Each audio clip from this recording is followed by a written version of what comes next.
Lesson number 16 है टेट्रोस्टोमेटा और phylogeny. टेट्रोस्टोमेटा phylogeny के बारे में पढ़ेंगे, इसकी फाइलोजेनेटिक रिलेशनशिप के बारे में पढ़ेंगे। The evolutionary relationship between the hemichordates and chordates are difficult to document with certainty. यानी कि ये कह रहा है कि एवोल्यूशनरी जो रिलेशनशिप है हेमिकोडेट्स का और कोडेट्स का, वो क्या है, उसको डॉक्यूमेंटेड करना, तहरीर करना थोड़ा सा मुश्किल है, ठीक है, डिफिकल्ट है। तो the dorsal tubular nerve cord and pharyngeal slits of hemichordates are evidence of evolutionary ties between these phyla। यानी रिसर्चर्स जो है वो किस बेसिस पर कह रहे हैं कि ये जो कॉर्डेट्स और हेमिकोडेट्स हैं उनके दरमियान कोई भी एवोल्यूशनरी रिलेशनशिप है, किस बेस पर कह रहे हैं कि ये इनके अंदर डोर्सल ट्यूब्यूलर नर्व कॉर्ड और फेरिंजियल स्लिट्स मौजूद हैं। उसके बाद synapomorphosis है that distinguish chordates from hemichordates include tadpole larva, a notochord, post anal tail and endostyle. यानी कि कोर्डेट्स जो हैं हेमिकोडेट्स से क्यों एक लेवल अप हैं, क्यों इनसे नुमाया है, जो है मुमताज़ हैं, क्योंकि इनके अंदर जो है वो टेडपोल लार्वा होता है और नोटोकोड होता है और पोस्ट एनल टेल होती है, ठीक है, और एक एंडोस्टाइल मौजूद होता है। उसके बाद the earliest echinoderms are probably sessile filter feeder. अब ये जो गायनोडर्म है, अर्लीस्ट गायनोडर्म है, वो क्या है, सेसाइल फिल्टर फीडर है। फिल्टर फीडर क्या होते हैं, जो आबी जानवरों को या आबी ऑर्गेनिजम्स को खा के अपनी जो है खुराक हासिल करते हैं। The life style of adult urochordates suggest a similar ancestry for chordates. यानी जो अडल्ट यूरोकॉर्डेट्स हैं वो सजेस्ट करते हैं एक सिमिलर एंसेस्टर को, सिमिलर अबावजात को कॉर्डेट्स के लिए। The evolution of motile chordates from attached ancestor may have involved the development of a tadpole like larva। यानी मोटाइल जो कोडेट्स की एवोल्यूशन है, उनके इंसेस्टर्स हैं वो अटैच होते हैं किसकी डेवलपमेंट से, टैडपोल लार्वा की डेवलपमेंट से। Increase larval mortality is often adopted for species with sedentary adult because it promotes dispersal. यानी ये मोबिलिटी इसके अंदर जब ये मोबिलिटी वाला फीचर जब इसके अंदर अडॉप्ट होता है स्पीशीज के अंदर, तो ये अपने आप को इस काबिल बनाते हैं कि एक जगह से दूसरी जगह डिस्पर्स हो सके, फैल सके, यानी अपने आप को मूव करवा सके, ठीक है। The evolution of mobile adults could have resulted from paedomorphosis. अब पैडोमॉर्फोसिस क्या है, पैडोमॉर्फोसिस की एक डेवलपमेंट है सेक्सुअल मेजॉरिटी की लार्वल बॉडी में, ठीक है। Paedomorphosis is a development of sexual majority in larval body form. Paedomorphosis could have led to a small, यानी इसका जो लेड है वो स्मॉल होता है, सेक्सुअली रिप्रोड्यूसिंग होते हैं और फिश लाइक जो है वो ये कॉर्डेट्स हैं। That could have been the ancestor of higher chordates. यानी इसी वजह से, इन तीन फीचर्स की वजह से ये हायर कॉर्डेट्स में इनके माना जाता है कि इनके इंसेस्टर जो है, इनके आवाज़जात हैं, वो हायर कॉर्डेट्स से ताल्लुक़ रखते हैं। The largest and most successful chordates belong to the subphylum Vertebrata. अब जिनमें से ये जो लार्जेस्ट और मोस्ट सक्सेसफुल कॉर्डेट्स हैं वो किससे बिलोंग करते हैं, सब फाइलम वर्टिब्रा से बिलोंग करते हैं। अब आगे है बोनी और कार्टिलेजिनस फिश दैट कंप्लीटली और partially replace the notochord characterize the vertebrate. अब इनमें बोनी फिश जो कार्टिलेज वर्टिब्रेट, अब सिंपली इन्होंने एक बात की है कि पहले जो जितने भी फिशेस से ताल्लुक़ रखने वाले वो स्पीशीज थे, वो उनके अंदर हड्डी नहीं थी, ठीक है। उसके बाद जैसे जैसे उन्होंने अपने अंदर कुछ अडाप्टेशंस के बाद स्कल, बैकबोन और उसके अलावा जो है ये मुख्तलिफ किस्म की हड्डियां जो हैं उन्होंने अपने अंदर अडाप्ट कर ली, ठीक है। अब ये वही बात कह रहा है कि इसने कम्प्लीटली या पार्शली रिप्लेसमेंट की है किसकी, नोटोकॉर्ड की वर्टिब्रेट बनने के लिए। The development of the anterior end of the notochord into a brain and the development of specialized as organ on the head are evidence of a higher degree of civilization। अब इनके अंदर develop anterior side पे जो है nerve cord की brain में और development और स्पेशलाइज्ड सेल्स ऑर्गन की हेड के अंदर, ये एविडेंस है, ये सबूत है कि हाई डिग्री सिविलाइजेशन रखती है, ठीक है। The skeleton is modified anteriorly into scale और क्रेनियम। अब स्केलेटन जो है वो मॉडिफाइड हो जाता है किसके अंदर, स्कल के अंदर और क्रेनियम के अंदर। There are 8 high classes of vertebrate की कितनी क्लासेस होती हैं, 8 क्लासेस होती हैं इनकी। Because of this cartilaginous and bony endoskeleton vertebrate have left an abundant fossil record. अब ये जो कार्टिलेज है और बोनी एंडोस्केलेटन है जो वर्टिब्रेट है, वो अपने उन्होंने फॉसिल रिकॉर्ड छोड़े हैं कि कैसे उन्होंने इन चीज़ों को अडाप्ट किया और ये वर्टिब्रा में चेंज हुए। उसके बाद है ancient jawless fishes are common in the audio Ordovician period approximately 500 million year ago. अब ये जो एंशिएंट जार्लेस है, कदीम जो जार्लेस फिशेस हैं, वो ऑर्डोवेशियन पीरियड के तकरीबन 500 मिलियन साल पहले ये मौजूद थी। मतलब जार्लेस फिशेस थी। तकरीबन 100 साल पहले इन फिशेस ने फिर अपने आप को डोमिनेट किया, यानी मुतारफ करवाया था वर्टिब्रेट। यानी इनको 400 साल लगे। जब डिवोनियन पीरियड जब खत्म होने लगा तो उन्हें 400 साल लगे इस चीज़ को टेरेस्ट्रियल वर्टिब्रेट को अपने आप को टेरेस्ट्रियल वर्टिब्रेट लाने में और अपने आप को जाहिर करने में। Since that time vertebrate have radiated into most of the earth habitats. उसके बाद है लेसन नंबर 17 है द फिशेस। फिशेस क्या है, अब इनकी फाइलोजेनेटिक रिलेशनशिप क्या है। फिशेस जो है वो मेंबर है कॉर्डेट्स ऑफ फाइलम वर्टिब्रा के। अब fishes are members of chordates of phylum Vertebrata, thus they have vertebra that surround their spinal cord and provide the primary axial support। अब axial support तो पता है हमें, हमारे जिस्म की जो सपोर्ट है वो वर्टिब्रा जो है वो स्पाइनल कॉर्ड को उन्होंने घेरा हुआ है और उनको प्रोवाइड करते हैं एक्सियल सपोर्ट, ठीक है। They have also a skull that protect the brain. अब इनके अंदर जो है वो स्कल भी मौजूद होती है जो प्रोटेक्ट करती है ब्रेन को। Zoologist do not know what the animal were the first vertebra. अब ज़ूलॉजिस्ट जो है उस बात को नहीं जानते कि पहला वर्टिब्रा एनिमल कौन सा था, ठीक है। अब इन्होंने दो बातें की हैं कि मॉलिक्यूलर एविडेंसेस से इन्होंने इस बात का अंदाज़ा लगाया है कि कितने साल पहले जो है इनकी जो लाइनेज जो है वर्टिब्रा से जाके मिलती है। और ये कोई फॉसिल्स के जो है इन्होंने कोई रिकॉर्ड इकट्ठे नहीं किए कि फॉसिल्स इन्हें मिले हों जिनकी बेसिस पर ये बात कर रहे हो, ठीक है। Molecular evidence gathered by comparing gene similarities of cephalochordates and vertebra suggest that the vertebrate lineage may go back about 750 million year. अब इसमें दो बात की है इसने, मॉलिक्यूलर एविडेंस जो है इन्होंने इकट्ठे किए और कंपैरिजन किया इन्होंने जीन का और सिमिलरिटीज जीन की सिमिलरिटीज का किस किस की सेफलोकॉर्डेट्स की और वर्टिब्रा की।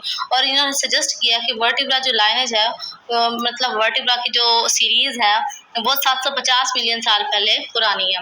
उसके बाद this date has not been confirmed by fossil evidence. ये जो डेट्स हैं वो कंफर्म्ड नहीं है फॉसिल एविडेंस की बेसिस पर, यानी सिर्फ मॉलिक्यूलर एविडेंसेस इन्होंने इकट्ठे किए हैं इनके।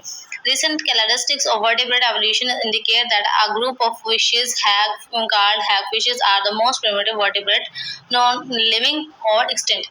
यानी ये जो अब रिसेंट जो कैरेक्टरिस्टिक्स के नतीजे हैं वो वर्टिब्रेट एवोल्यूशंस में क्या एक ग्रुप को इंडिकेट कर रहे हैं। वो क्या है, वो फिशेस क्या कहलाती हैं, हैग फिशेस कहलाती हैं। अब हैग फिशेस हैं क्या, ये hagfishes are the most primitive vertebrate, यानी ये सबसे कदीम जो है वो वर्टिब्रेट थी जिनको लिविंग और एक्सटेंट कहा जाता था। Making a connection between this lineage and other vertebrate depend on the analysis of two key vertebrate characteristics, the bone and the brain। इनके दरमियान एक कनेक्शन और लाइनेज बनाया वर्टिब्रेट के जो डिपेंड करता है दो कीज के ऊपर, वो क्या है, ब्रेन है और बोन है। चाइनीज रिसर्चर्स है रिसेंटली अनअर्थ द ओल्डेस्ट। इसमें सिर्फ इन्होंने दो बात की है कि चाइनीज रिसर्चर्स ने जो है रिसर्च की इनके ऊपर फॉसिल्स के ऊपर, वर्टिब्रेट के फॉसिल्स के ऊपर और इसके एनिमल शेप के ऊपर, और फिर उन्होंने एक कैरेक्टरिस्टिक सजेस्ट कर दी कि ये एक एक्टिव प्रेडेटरी लाइफस्टाइल से गुजरे हैं और इनके पास ब्रेन भी था सेंसिटिव इंफॉर्मेशंस के लिए, सेंस ऑर्गन्स थे, पेयर ऑफ आइज थे जो that are seen in fossil, मतलब जो उन्होंने फॉसिल में नजर आया उन्होंने वो बयान कर दिया, ठीक है। अब बाकी muscle block along the body wall suggest an active swimming existence. अब इन्होंने एक और बात बताई कि जो फॉसिल्स को देख के इन्होंने पता चली कि इनके अंदर मसल्स ब्लॉक भी मौजूद थे जो इन्हें एक्टिव स्विमिंग में हेल्प करते थे, ठीक है। The evidence means that 530 million years old animal located prey by sight and that pursued it through prehistoric seas। यानी ये जो एविडेंसेस हैं वो ये जाहिर करते हैं कि 530 साल पहले जो एनिमल्स मौजूद थे वो दिखने में प्रे थे, शिकार, मतलब शिकार हो जाने वाले थे, ठीक है। The origin of bone in vertebra is equally intriguing, यानी जो बोन की ओरिजिन है वो तकरीबन ये कह लो कि जाने पहचाने वाली जहाँ तक वो पहुँच सके इस बात के कि जिसको इंटीजर कर सके, जिसको गिन सके, बता सकें कि तकरीबन कितने साल पहले जो है वो पहला वर्टिब्रा था। A group of ancient eel-like animals, the conodont, are known from fossils that date back about 5-10 million years. Ancient ईल का जो एक एनिमल था वो क्या था, कॉन्डोनेंट था, जिसकी वजह से इसको इसके फोसल जो है वो तकरीबन 510 मिलियन साल पहले जो है वो दिखाई दिए। They have been assigned to a variety of phyla. ये जो है इनके फाइला की जो है वैरायटी को असाइन किया गया, but recent evidence is bringing a grown number of zoologists to accept them are full fledged vertebra। यानी जो रिसेंट इनके जो एविडेंसेस मिले हैं वो इस बात को ज़ूलॉजिस्ट को इस बात पर मनवाने के लिए जो है वो काफ़ी है कि ये फुल फ्लैज जो है वर्टिब्रा थे। उसके बाद वही बात है कि इनके अंदर क्योंकि they have two large eye, इनके जो है अंदर दो आंखें थी, माउथ फील्ड था टूथ के साथ, दांतों के साथ, मेड और डंटा made of dentine a component found in the vertebra skeleton. यानी इनके अंदर 3-4 चीजें मौजूद थी। देखो आईज थी, माउथ जो है वो फील्ड था टूथ के साथ, like structure made of dentine component. उसके अलावा जो इनकी बॉडी थी वो मिनरल से बनी हुई थी, स्पेशली कैल्शियम फास्फेट के साथ बनी हुई थी। और उसके अलावा डेंटाइल जो है इनके स्किन के अंदर जैसे शार्क के दांत होते हैं वैसे दिखाई देते थे, ठीक है। और उसके अलावा जो इनका ओरिजिन था वो तकरीबन 500 मिलियन साल पहले था। और उसके अलावा एक है, it was present in the bony armour of a group of fish.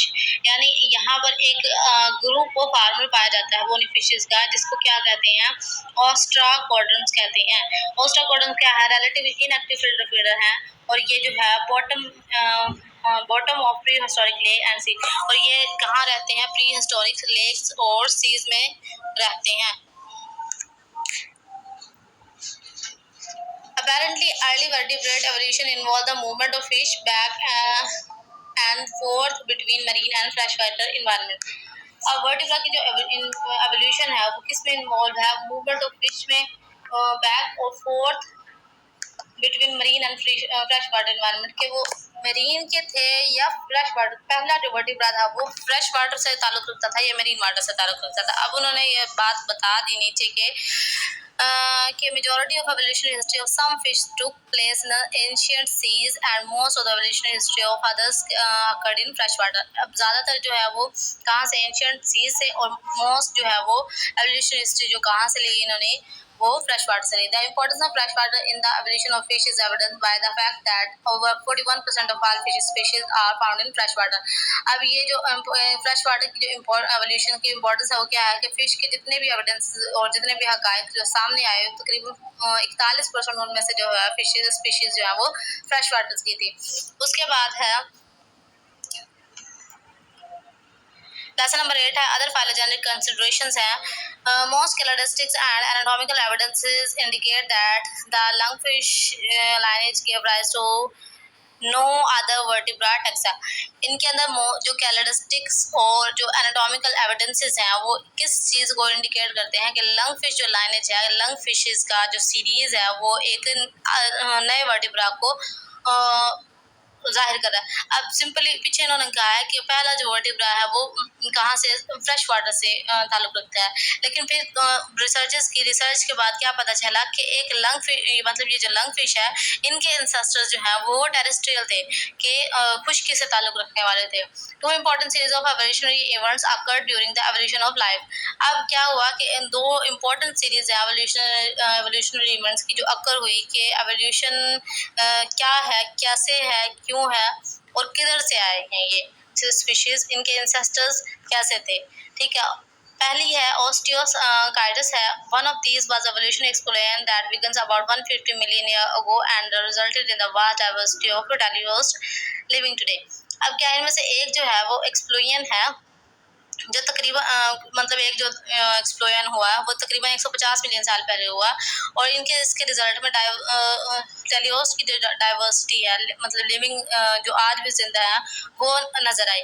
और दूसरा जो है second series of events involve the evolution of terrestrialism. दूसरा जो सीरीज में इसने क्या बता रहा है कि ये खुश्की पर रहने वाले जो है जानदार थे। The presence of functional lungs in modern lungfish has led to a suggestion that the lungfish lineage may have been ancestral to modern terrestrial vertebrate. इनके अंदर लंगफिशेस के अंदर लंग्स का होना इस चीज़ को सजेस्ट करता है, इस चीज़ की तरफ रहनुमाई करता है, लेके जाता है हमें कि इनके जो एंसेस्टर्स थे वो टेरेस्ट्रियल वर्टिब्रेट्स थे। उसके बाद है अनदर ग्रुप ऑफ स्कैरो Saptrigae and thus osteolephiforms are now believed to be ancestors of terrestrial vertebrates। अब इन दोनों ग्रुप्स के जितने भी वर्टिब्रा हैं वो स्पीशीज हैं वो इनके एंसेस्टर्स भी टेरेस्ट्रियल वर्टिब्रा के तौर पर जाने जाते हैं। These species probably occupied relatively shallow water habitats that would have allowed them to avoid falling prey to large predatory fishes. अब ये जो है शैलो वाटर्स की इनके हैबिटेट्स हैं और ये जो है प्रे और प्रेडेटरी रिलेशनशिप आपस में इनका जो है वो फ्रेश वाटर में मौजूद होते हैं। ठीक है, उसके अलावा है in the warm shallow water environment depleted oxygen would have favored the evolution of।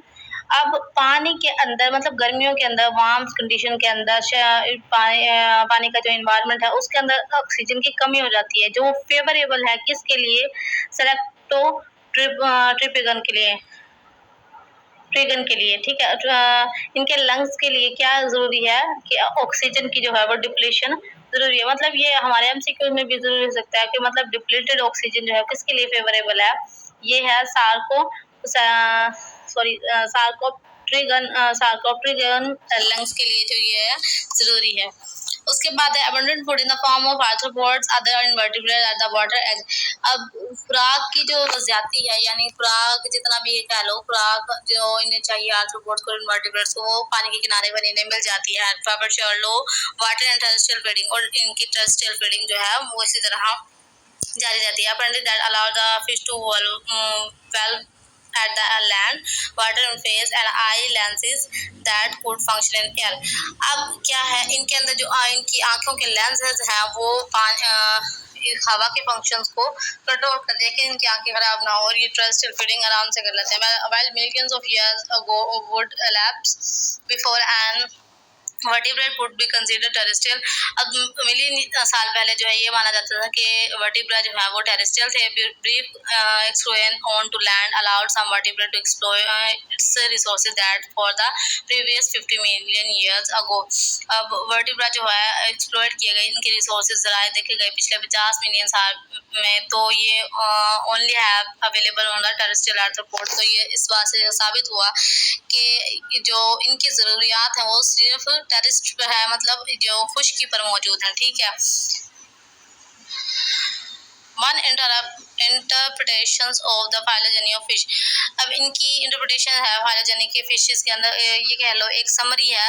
Summary क्या है, इन्होंने समरी का बताया है कि फिशेस की क्या है, the evolutionary relationship among fish and unsettled fish are unsettled. मतलब एवोल्यूशनरी जो रिलेशनशिप है फिशेस के दरमियान वो अनसेटल्ड है। मतलब अभी तो कंफर्म नहीं है कि पहला वर्टिब्रा क्या टेरेस्ट्रियल था क्या मरीन था या क्या फ्रेश वाटर से ताल्लुक रखता था। The cladogram show few selected ancestral and derived character. मतलब ये जो कैलेडोग्राम है इनका जो इन्होंने एक वो कह लो ट्री बनाया है, फाइलोजेनिक ट्री बनाया है, उससे ये जाहिर हो रहा है कि एंसेस्ट्रल जो है वो डिवाइड है। एंसेस्ट्रल इनके सिलेक्टेड है और इनके कैरेक्टर्स को डिवाइड किया गया है। Each lower taxon has numerous synapomorphies that are not shown. मतलब हर लोअर टैक्सॉन के मुख्तलिफ किस्म के साइनोमॉर्फिस हैं जो शोन नहीं है। ठीक है, the position of the lamprey in fish phylogeny is debated. मतलब ये लैम्प्रे की जो पोजीशन है वो काबिल बहस है कि कहाँ पे इसको पोजीशन देनी है, जगह देनी है। ठीक है, recent evidence indicate that both lamprey and ostracoderms are more closely related to jaw vertebra than to hagfishes। अब ये जो रिसेंट जो एविडेंस है ये इंडिकेट कर रहे हैं कि लैम्प्रे जो है और ऑस्ट्रोगोडम्स हैं वो क्लोजली रिलेटेड है किससे, jaw vertebrate जिनके जब बड़े मौजूद होते हैं than to hagfishes के मुकाबले में। Most zoologists consider to ostracoderms are paraphyletic group. अब मोस्ट जो ज़ूलॉजिस्ट हैं वो क्या कह रहे हैं कि ओस्ट्रोगोडम जो है वो पैराफाइलेटिक ग्रुप से ताल्लुक़ रखता है, जिनके अंदर मल्टीपल लाइनेज होती हैं, यानी उनके एंसेस्टर्स जो हैं वो वक्त के साथ साथ चेंज होते रहे। ये कह सकते हैं कि पहले इनवर्टिब्रेट थे या पहले वर्टिब्रेट थे, फिर बाद में इनवर्टिब्रेट हुए। ठीक है, उन्होंने अपने अडाप्टिव फीचर्स की मदद से मुख्तलिफ तरह की जो है वो अडाप्टेशंस अपने अंदर इख्तियार की। Their representations a monophyletic group is an attempt to simply this presentation. और उसके बाद डैगर्स इंडिकेट, ये वाला जो साइन है ये इंडिकेट कर रहा है ग्रुप की जो एक्सटेंट है।